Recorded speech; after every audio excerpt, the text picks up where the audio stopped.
Good day, LHS. I'm your hallway DJ, Chris Floyd. Here are a few announcements. There will be a Key Club meeting this afternoon in room B309. The Snowball is this Friday night. Tickets are still on sale for $10 at the bank. Walter's on the Shelf is making its debut today. Stay tuned for more information. The dance showcase will be tomorrow night at 6:30. Admissions is free with a student ID and $1 without a student ID. Here's a little snippet of what you'll see at the dance showcase. I used to be afraid at night, afraid of the dark, afraid that just beyond the point my eyesight allowed me to see that there was something lurking, afraid that the darkness itself would somehow surround me and swallow me up, as if darkness were anything more than simply the absence of light. I used to be afraid of tomorrow, afraid that who I was would continually dictate who I am, and that who I would be might be someone who I didn't like very much at all, as if there was no such thing as being made new. I used to be afraid of opinions, afraid that though words would not break my bones, they certainly would shatter my dreams, as if I started doing this for the approval of many rather than the glory of one. I used to be afraid of failure, afraid of losing, afraid of falling, afraid of being wrong, creating busts and looking absolutely stupid, because who am I to think that I could ever actually make a difference? As if those setbacks were anything more than stepping stones on the path to success. I used to be afraid. Used to. But then I did a little research. And by that, I mean I researched and I researched and I researched over and over again. And through all my researching, I kept coming up with the same exact question.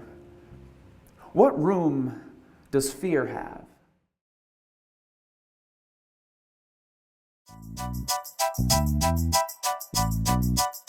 Israel will receive the first of its 50 F-35 Lightning fighter jets as it looks to boost its air superiority in the region.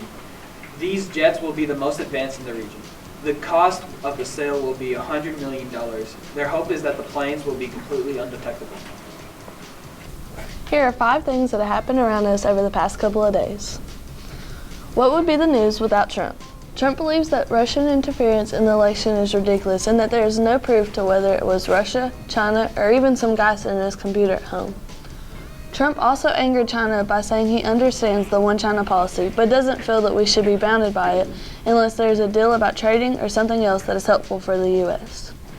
Trump is also in the midst of picking who's going to be Secretary of State. Most believe ExxonMobil's chairman, Rex Tillerson, will be Trump's pick, but Mitt Romney is still in the running as well. Some thoughts about the climate change. Over the past couple years, methane gas in our atmosphere has increased, causing the Earth to warm up. Trump, however, doesn't believe climate change is real, so he says no one really knows what's going on. ISIS takeover in Russia.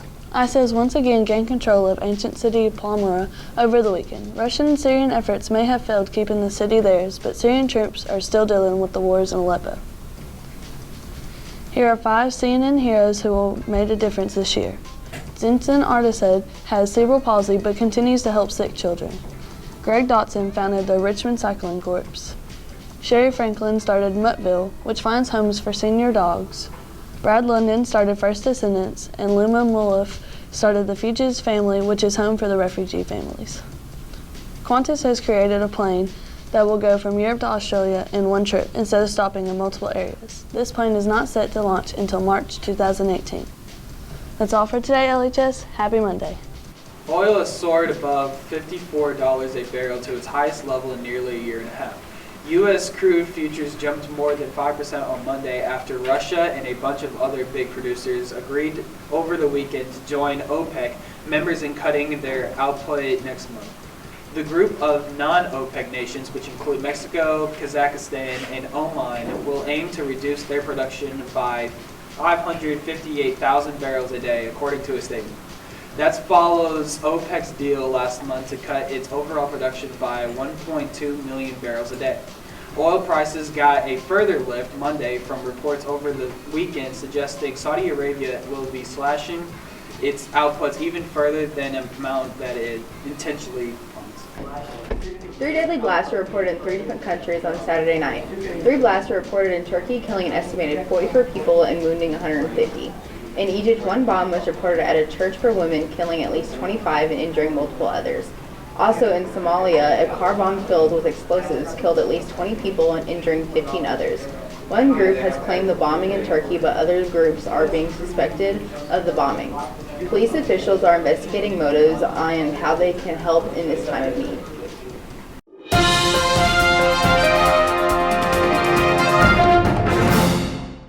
Now with today's weather. More than 1,400 flights on Sunday were canceled in Chicago due to snow and weather conditions. In Detroit, a plane skidded off the runway into the grass just as it was turning around. Another Arctic blast is expected, which means high amounts of snowfall is expected for the Great Lakes, New York, and portions of the Northeast. In Lebanon's weather, today the high is 52 degrees and the low is 36. That's all for today, LHS. Have a great day. See you tomorrow with more Blue Devil news.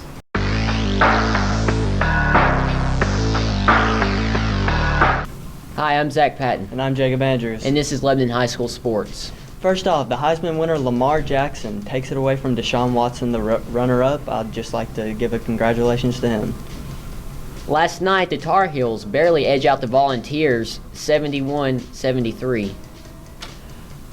Last night, the Cowboys suffered their second loss, their first loss being to the New York Giants. Same for the second. I guess the Giants have some kind of kryptonite against the Dallas Cowboys. Saturday, the Lady Vols drop a game to number 7 ranked Longhorns in Texas. 72-67 was the final.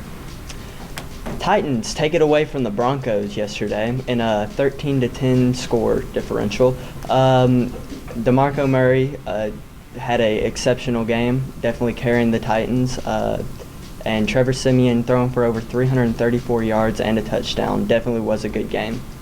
And also for the Titans, it's been since 2008 since the Titans has won with only a score of 13 points. Also, in other football news, in the annual Army versus Navy game, Army edges out Navy for the win for the first time in 14 years with a score of 21-17. That's all for your sports. Have a good day, LHS.